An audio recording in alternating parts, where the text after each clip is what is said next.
설교 전에 기도 대신에 찬양으로 설교를 시작했으면 좋겠습니다. 신실하게 진실하게라고 하는 복음성가인데 잘 모르실 수 있어서 이따가 설교의 응답의 찬양으로 부를 텐데 먼저 한번 불러보도록 하겠습니다.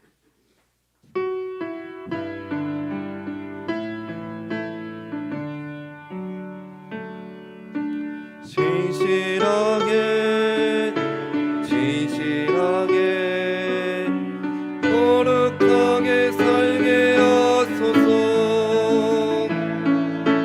신실하게 진실하게 거룩하게 살게 하소서. 하나님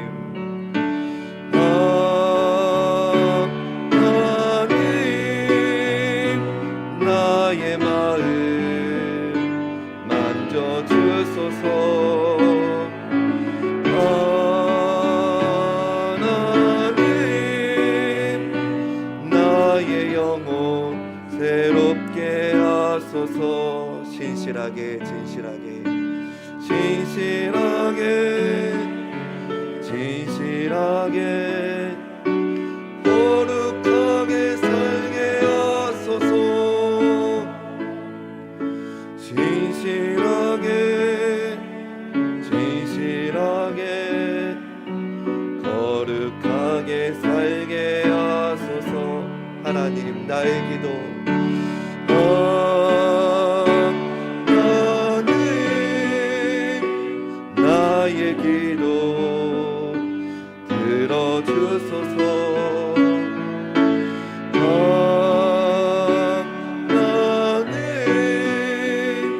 주의 길로 인도하소서.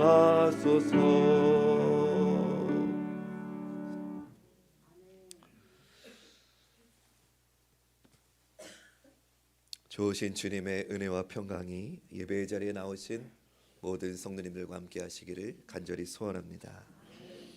또한 지진으로 힘든 시간을 보내고 있는 튀르키예와 시리아의 이웃들에게도 주님의 위로가 함께 하시기를 간절히 기원합니다. 요즘 모두가 참 살기 힘들다고 합니다. 여기저기서 힘든 소리가 나옵니다. 예전에는 가난하게 시작해도 열심히 노력하면 성공할 수 있다고 해서 개천에서 용난다 라고 하는 말이 공감이 됐지만 요새는 개천에서 용나는 일은 절대로 없다고 합니다. 빈익빈, 부익부현상, 가난의 대물림은 계속 되는 것 같습니다. 부의 불균형이 심해지면 어떤 사회든 어떤 나라든 반드시 문제가 생깁니다. 그래서 세계 모든 나라의 정부가 온 힘을 다해서 이 문제를 해결하려고 노력하고 있지만 인류의 역사 가운데 이 문제를 해결한 사람이나 국가는 어디에도 없습니다. 왜일까요? 인간은 아무리 가져도 어느 누구도 충분히 가졌다고 생각하지 않기 때문입니다. 그런데 인류의 역사상 딱 한 번 이 문제를 해결한 공동체가 있었습니다. 바로 사도행전에 나오는 초대교회 공동체입니다. 인류 역사 이래로 수많은 사람들이 꿈꿨지만 이루지 못했던 그 일을 초대교회가 이룬 겁니다. 사도행전 4장 32절에서 35절 말씀. 믿는 무리가 한 마음과 한 뜻이 되어 모든 물건을 서로 통용하고 자기 재물을 조금이라도 자기 것이라는 이가 하나도 없더라. 사도들이 큰 권능으로 주 예수의 부활을 증언하니 무리가 큰 은혜를 받아 그 중에 가난한 사람이 없으니 이는 밭과 집 있는 자는 팔아 그 판 것의 값을 가져다가 사도들의 발 앞에 두매 그들이 각 사람의 필요를 따라 나누어 줌이라. 아멘. 초대교회 성도는 자신의 재물을 가져다가 사도들의 발 앞에 두었고, 사도들은 각 사람의 필요를 따라서 분배해 주었습니다. 오늘 우리가 살고 있는 사회와는 아주 다른 모습이지요. 오늘 우리 세상은 능력에 따라서 갖는 체제이기 때문에 가진 자가 더 가지는 그런 구조가 되었습니다. 그러나 초대교회 신앙 공동체에서는 각자의 능력으로 벌었어도 그것을 내 것이라고 주장하지 않았습니다. 사도들에게 맡겨서 각 사람의 필요에 따라서 나누어 주도록 했습니다. 이 모습은 수많은 사상가들이, 수많은 정치가들이 꿈꾸었던 공동체의 모습입니다. 많은 사람들이 어떻게 하면 완전한 경제의 평등을 이루는 그런 사회를 이룰 것인가를 연구했습니다. 그런 동기에서 나온 사상이 부자나 가난한 자가 다 함께 잘 사는 세상을 만들겠다라고 하는 공산주의지요. 그러나 공산주의도 결국 실패했다는 것을 우리는 잘 알고 있습니다. 이처럼 모든 이가 꿈꾸었고 수많은 사상가와 정치 지도자들이 노력했지만 이런 사회를 이루지 못한 이유가 무엇일까요? 그것은 결코 인간의 힘과 능력으로는 그런 사회를 이룰 수 없기 때문입니다. 그러면 반대로 인간의 힘으로 이룰 수 없는 그런 공동체를 초대교회는 어떻게 이룰 수 있었을까요? 우리는 이렇게 아름다운 초대교회의 신앙 공동체가 사도행전 2장에서 성령 강림이 있었기에 시작되었다는 걸 기억해야 됩니다. 성령님이 이 땅에 오셔서 모든 사람의 마음속에 하나님의 영으로 충만히 채워지니까 비로소 사람들의 본성이 변화된 것입니다. 우리 안에 있는 이기심과 본능과 탐욕이 사라지고 성령을 통해서 주 예수의 마음을 가졌을 때 비로소 온전한 사랑과 나눔의 공동체가 된 것입니다. 그렇습니다. 성령의 역사 없이는 완전한 사랑의 공동체를 이룰 수 없습니다. 진정한 사랑과 나눔이 있는 공동체는 성령 안에서만 가능한 것입니다. 성령님이 임하셔서 초대교회가 이렇게 아름다운 신앙 공동체가 이루어지게 되자 사방에서 믿는 자들의 수가 더해졌습니다. 그런데 어느 날 나날이 교회가 부흥하고 있는데 안타까운 비극적인 사건이 벌어집니다. 교회의 중직자였던 아나니아와 삽비라가 모든 사람이 보는 앞에서 공개적으로 죽임을 당하게 되는 사건이 벌어진 것입니다. 오늘 본문 1절부터 6절 말씀 보시죠.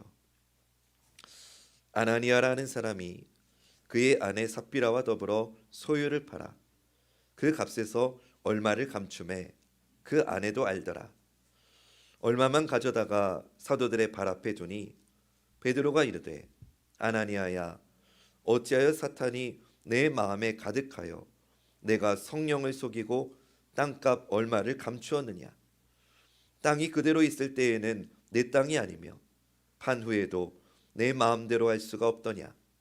어찌하여 이 일을 내 마음에 두었느냐. 사람에게 거짓말한 것이 아니요 하나님께로다. 아나니아가 이 말을 듣고 엎드러져 혼이 떠나니 이 일을 듣는 사람이 다 크게 두려워하더라. 젊은 사람들이 일어나 시신을 싸서 메고 나가 장사하니라. 하나님 앞에 땅을 팔아 드리기로 약속했는데 일부를 감추어 두고 나왔다가 들통이 나서 하나님이 직접 그들의 생명을 거두신 일입니다. 참으로 불행하고 가슴 아픈 일입니다. 이 사건은 아나니아 가정에게도 불행한 일이지만 나날이 부흥성장하고 있는 초대교회에도 찬물을 끼얹는 사건이었습니다. 오늘 본문은 우리가 너무나 잘 아는 이야기입니다. 아나니아와 삽비라가 죽은 이 본문을 우리는 대할 때마다 무섭기도 합니다. 하나님 앞에 약속한 것은 무슨 일이 있어도 꼭 지켜야 된다는 그 메시지가 하나님에 대한 두려움으로 찾아오기도 합니다. 이 본문 때문에 어렸을 때 헌금하라고 받은 돈에서 일부를 과자 사 먹으신 분들은 혹시나 나도 하면서 무서우셨을 겁니다. 부흥회 때 강사 목사님들이 이 본문을 가지고 하나님의 것 떼먹지 말고 똑바로 헌금 드리라고 설교했던 것도 많이 들으셨을 겁니다. 물론 맞는 말씀입니다. 그러나 저는 이 본문을 대할 때마다 이런 생각이 들었습니다. 과연 하나님께서 약속한 헌금을 다 드리지 않았기 때문에 이들 부부를 죽이셨을까? 이 일이 지금 막 부흥성장하고 있는 초대교회에도 분명한 영향이 있다는 걸 하나님도 아셨을 텐데 하나님이 그깟 돈 얼마 때문에 모든 성도가 보는 앞에서 이들 부부를 죽이신 걸까? 만약에 이 사건의 메시지가 하나님께 서원한 거는 무조건 지켜라, 이게 이 메시지의 전부라고 한다면 오늘날에도 이런 일이 있어야 되는 거 아닌가? 그럼 죄송하지만 한국교회 성도님들 중에서 죽을 분들 꽤 있을 텐데, 그래서 저는 오늘 이 본문이 주는 메시지가 하나님께 한 약속은 반드시 지켜야 된다, 이것 이외에 다른 것이 있다는 것을 여러분과 좀 나누어 보고 싶습니다. 여러분, 아나니아와 삽비라 부부의 생명을 거두어 가시면서 가장 마음 아파하신 분은 누구일까요? 하나님입니다. 하나님이 감정적으로 순간적으로 욱해서 이런 일을 행하신 게 아닙니다. 아나니아와 삽비라의 생명을 희생해서라도 수많은 후대의 성도들에게 주시기 원하시는 하나님의 교훈이 있으셨던 겁니다. 아나니아와 삽비라 사건을 통해 알 수 있는 하나님의 교훈은 앞에 화면 보면 나올 텐데, 하나님께서 가장 귀히 여기시는 것은 진실이라는 것입니다. 우리 한번 따라해 봅시다. 하나님께서 가장 귀히 여기시는 것은 진실이다. 아나니아와 삽비라의 잘못은 하나님 앞에서 진실하지 못했다는 겁니다. 사랑하는 여러분, 하나님께서 우리에게 원하시는 것은 물질이 아닙니다. 우리의 진실한 마음인 줄로 믿습니다. 여러분들에게 이걸 한번 똑같이 적용해 보세요. 여러분이 사랑하는 가족에게 또는 사랑하는 친구에게 정말로 원하는 게 값비싼 선물입니까? 한윤종 권사님, 박준원 권사님에게 원하는 게 명품 가방입니까? 네. 짓궂이 설교 못하게 하려고. 대답은 이렇게 하셨지만 제가 당황했어요. 네. 우리가 정말 사랑하는 가족에게 원하는 것은 다른 것보다 진실한 마음입니다. 하나님도 지금 꼭 그러신 겁니다. 아나니아와 삽비라는 분명히 일부긴 하지만 땅을 판 돈을 하나님께 드렸습니다. 땅을 판 돈이니까 적지 않은 금액이었을 겁니다. 근데 하나님은 그거 기쁘지 않으시다는 겁니다. 금액이 적어서요? 아닙니다. 거기에는 아나니아와 삽비라의 진실이 없었기 때문입니다. 하나님께서 이 사건을 통해 우리에게 주시는 분명한 교훈은 하나님께서 가장 기뻐하시는 것은 바로 진실이라는 사실입니다. 근데 이거는 여기서만 하나님이 그렇게 말씀하신 게 아니에요. 창세기에 가보면 에덴 동산에서 아담과 하와가 하나님으로부터 책망을 받는 이야기가 나옵니다. 근데 우리는 그저 아담과 하와가 하나님이 금하신 선악을 알게 하는 나무의 열매를 따먹었기 때문이다라고만 생각합니다. 물론 하나님의 명령을 어기고 선악과의 열매를 먹은 건 잘못입니다. 그러나 그것은 드러난 결과일 뿐입니다. 하나님의 더 큰 마음 아파하심은 아담과 하와의 진실하지 못한 태도였다는 걸 성경은 우리에게 보여줍니다. 선악과를 따먹은 그들에게 하나님이 물으십니다. 창세기 3장 11절 이르시되 누가 너의 벗었음을 내게 알렸느냐? 내가 내게 먹지 말라 명한 그 나무의 열매를 내가 먹었느냐? 그러자 아담이 대답합니다. 아담이 이르되 하나님이 주셔서 나와 함께 있게 하신 여자 그가 그 나무의 열매를 내게 주므로 내가 먹었나이다. 그러자 하나님이 하와에게 물으십니다. 여호와 하나님이 여자에게 이르시되 내가 어찌하여 이렇게 하였느냐? 하와가 대답합니다.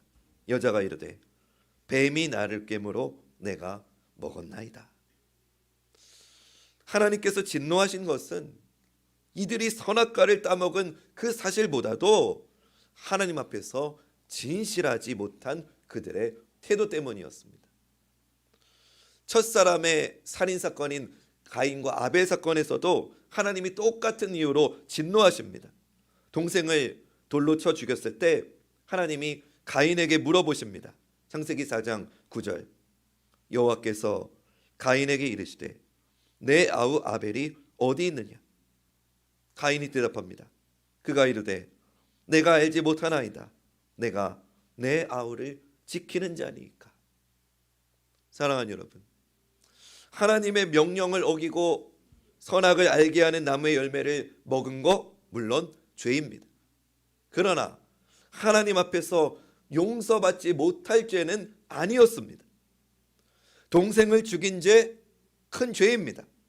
그러나 이것도 하나님 앞에서 용서받지 못할 죄는 아니었습니다. 진짜 문제는 이들 모두가 다 하나님 앞에서 진실하지 못했다는 겁니다. 이게 정말 심각한 문제였습니다. 아나니아와 삽비라 사건을 통해 하나님께서 오늘 우리에게 주시는 분명한 메시지는 하나님 앞에서만은 진실하라는 것입니다. 우리 한번 따라해 봅시다. 하나님 앞에서만은 진실하라. 제가 오늘 설교 제목을 이렇게 잡은 겁니다. 하나님 앞에서만은 진실해야 된다. 근데 하나님 앞에서는 진실해야 된다가 아닙니다. 하나님 앞에서만은 진실해야 된다. 여러분 이 차이를 아시지요? 우리는 진실하기가 어렵습니다. 진실의 힘은 강하지만 그것을 행하는 데는 언제나 큰 용기가 필요하다라고 하는 말도 있습니다. 특히나 오늘날과 같이 경쟁사회에서 사업하시는 분들, 비즈니스 하시는 분들은 진실하기가 힘듭니다. 왜냐? 사업이라는 게 다른 사람을 적당히 이용하고 적당히 활용해야만 이득을 볼 수 있는 게 사업이기 때문입니다. 그래서 다른 사람 앞에서 진실한다는 건 언제나 부담스럽고 힘든 일입니다. 또 우리는 내 양심 앞에서도 진실하기가 어렵습니다. 양심 앞에서 진실하면 삶이 피곤해집니다. 그래서 오늘 우리는 그런 나 자신을 변호하고 정당화하고 합리화하는 데는 선수입니다. 남들도 다 그렇게 사는데 뭐 나 정도면 그래도 괜찮은 거지. 우리 중에 어느 누구도 여기서 자유한 사람은 없을 겁니다. 그러나 사랑하는 여러분, 하나님은 우리의 이런 연약함을 아십니다. 그래서 너희가 다른 사람 앞에서는 그렇게 진실하지 못해도, 너희가 너의 양심 앞에서는 진실하지 못해도 나 여호와 하나님 앞에서만큼은 진실하라고 하시는 겁니다. 오늘 본문 아나니아와 삽비라 부부 사건이 대인관계 앞에서 진실하지 못했다고 질책하시는 게 아니지 않습니까? 네 양심 앞에서 진실하지 못했다는 걸 질책하는 게 아니지 않습니까? 다만 하나님 앞에서까지도 진실하지 못했던 것, 그것을 지금 책망하시는 겁니다. 오늘 본문 3절과 4절 말씀 여러분 앞에 화면 보시면서 빨갛게 된 부분을 유의하시면서 읽어보겠습니다. 시작.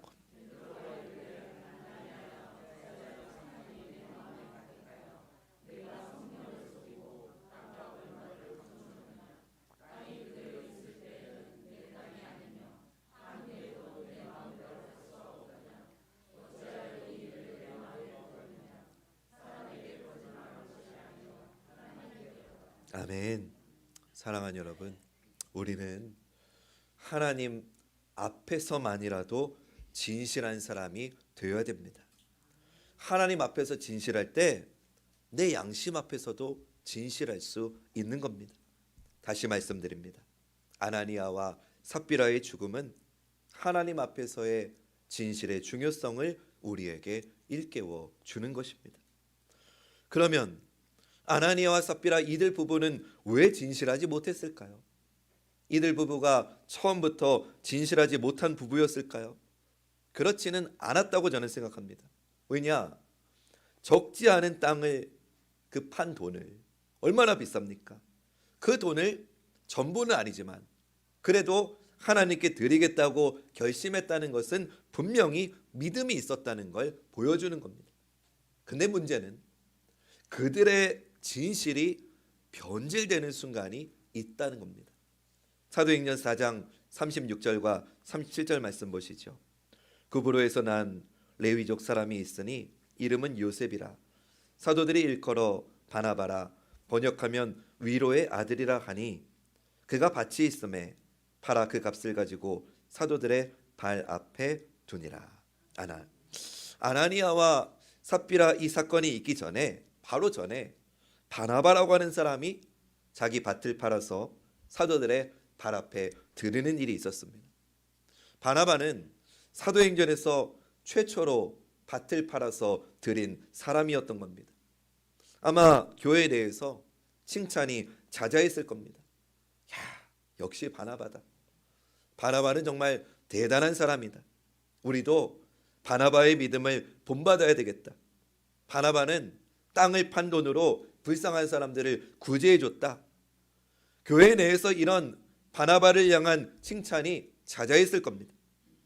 근데 문제는 그 다음입니다. 이런 칭찬이 들리니까 아나니아와 삽비라의 마음속에 이런 마음이 들어온 겁니다. 바나바가 했는데 나라고 못할 게 있어? 나도 할 수 있어. 나라고 못할 게 뭐가 있어? 이런 마음이 들어온 겁니다. 하나님께 땅을 팔아서 드리는 그 동기가 하나님을 향한 감사와 사랑이 아니라 다른 사람의 헌신에 대한 비교 의식에서 나온 게 문제였던 겁니다. 여러분, 이건 진실한 그리스도인의 자세가 결코 아닙니다. 이 비극적인 사건이 우리에게 주는 두 번째 교훈이 여기에 있습니다. 앞에 화면을 보시면 하나님 앞에서의 헌신과 헌금의 동기는 오로지 십자가에 대한 감격뿐이어야 되는 줄로 믿습니다. 아나니아와 삽비라의 헌금의 동기는 사람을 의식하는 것에서 출발한 겁니다. 어쩌면 아나니아에게 바나바는 신앙의 라이벌이었는지도 모르겠습니다. 그가 따라잡고 싶은 그런 사람이었는지도 모릅니다. 어쨌든 그들은 진실하지 못한 동기로 결심했기 때문에 약속을 끝까지 지키지 못했다는 겁니다. 사랑하는 여러분, 진실이 빠진 헌신, 진실이 없는 헌금은 이렇게 변질되기가 쉽습니다.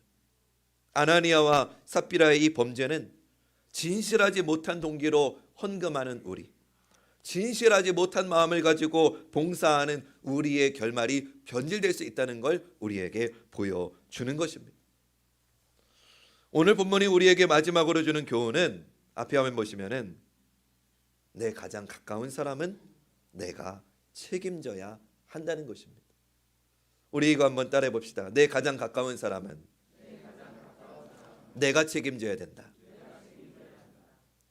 아나니아가 땅을 판 돈의 일부를 가지고 사도들 앞에 내어놓고 거짓말을 하고 죽임을 당했습니다. 그리고 3시간이 지나서 그의 시신을 장사하고 사람들이 돌아왔을 때 자기 남편의 죽음을 알지 못했던 삽비라가 들어왔습니다. 7절과 8절 말씀 보시죠. 3시간쯤 지나 그의 아내가 그 일어난 일을 알지 못하고 들어오니 베드로가 이르되 그 땅 판값이 이것뿐이냐 내게 말하라 하니 이르되 예 이것뿐이라 하더라. 베드로의 물음에 삽비라도 거짓말로 대답했고 역시 죽임을 당하게 됩니다. 아나니아와 삽비라가 공모해서 거짓말을 한 겁니다. 저는 이런 생각을 해봅니다. 만약 이 부부 중에 한 명만이라도 하나님 앞에서 진실한 모습을 보였다면 어땠을까? 한 명만이라도 여보 우리 이 돈 있어도 살고 없어도 사는데 우리 처음 마음으로 하나님께 약속한 대로 다 드립시다. 이랬다거나 아니면 정직하게 여보 아무리 생각해도 우리가 이거 다 드리면 우리 도저히 먹고 살 길이 없으니까 일부는 우리가 쓰고 정직하게 이 일부만 베드로 사도에게 바친다고 그렇게 정직하게 말합시다. 이랬다면 오늘 본문에 비극적인 사건은 일어나지 않았을 겁니다. 문제는 남편과 아내 둘 다 하나님 앞에서 진실하지 못했다는 것, 그것이 문제였습니다. 사랑하는 여러분, 사랑하는 가족에 대한 여러분의 첫 번째 의무가 뭔지 아십니까? 내 사랑하는 가족을 하나님 앞에 진실한 인생으로 세우는 것임을 믿으시기를 축원합니다. 그리스도 안에서 좋은 아내는 어떤 사람입니까? 좋은 엄마는 어떤 사람입니까? 내 남편이, 내 자녀가 하나님 앞에서 진실한 삶을 살고 있는지를 점검해 주는 사람이 좋은 아내요, 좋은 엄마입니다. 그리스도 안에서 좋은 남편, 좋은 아빠는 누구인지 아십니까?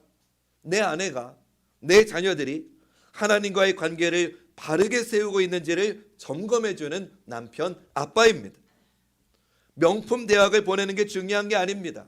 명품 옷을 입는 게 중요한 게 아닙니다. 해외로 어느 연수를 보내는 게 중요한 게 아닙니다. 그 이전에 내 자녀가 하나님과의 진실한 관계를 유지하고 있는가를 점검해 주는 부모가 좋은 부모입니다. 저는 바라기를 우리 관악중학교의 모든 부모님들이 그런 좋은 부모님 되시기를 주님의 이름으로 축원합니다.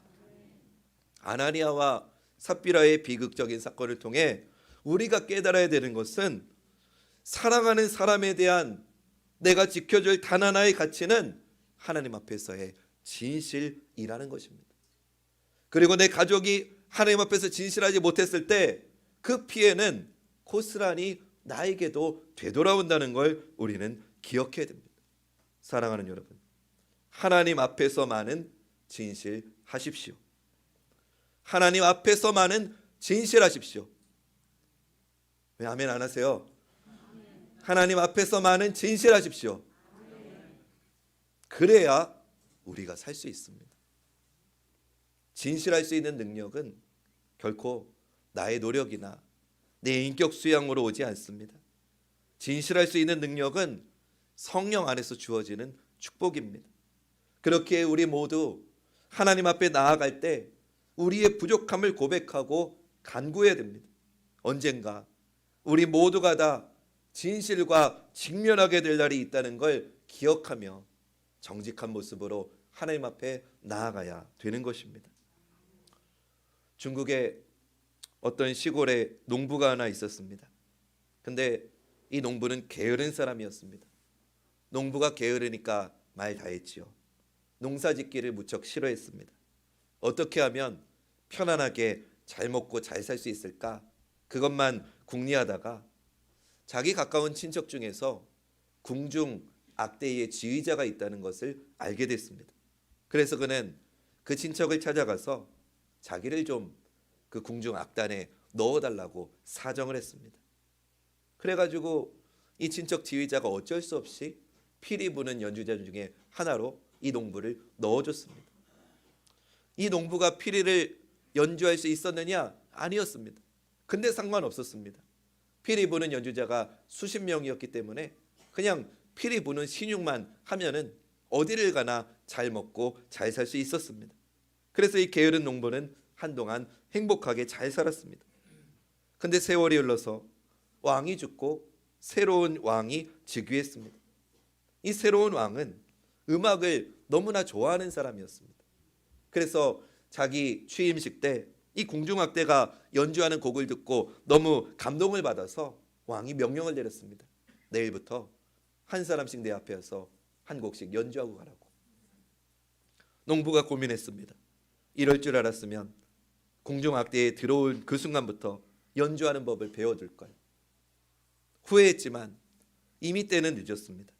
이제 진실 앞에 직면할 순간이 다가왔습니다. 순번을 따라서 연주자들이 한 명씩 왕궁으로 들어갔고 이 농부의 순서가 된 그날 새벽 이 농부는 목을 메어 자살했습니다. 여러분, 이 이야기가 우리에게 주는 교훈이 무엇입니까? 진실하지 못해도 이 땅에서는 잘 먹고 잘 살 수도 있습니다. 진실하지 못해도 좋은 대학 갈 수도 있습니다. 진실하지 못해도 사업에 성공할 수도 있습니다. 그러나 이건 기억하십시오. 진실하지 못한 일에는 반드시 대가가 따른다는 것입니다. 사랑하는 여러분, 우리의 예배가, 여러분들이 드리는 찬송이, 하나님을 향한 우리의 기도가 진실한 것에서 나오지 않는다면 그것은 하나님이 결코 받지 않으십니다. 삶이 어렵고 힘들고 고통스러워도 하나님 앞에서 진실하고 하자는 그 마음, 그것 하나만은 끝까지 내려놓지 마시기를 주님의 이름으로 부탁드립니다. 사랑하는 모든 성도님들의 하나님 앞에서의 그 진실이 천국 가는 그날까지 이어지시기를 주님의 이름으로 간절히 축원합니다.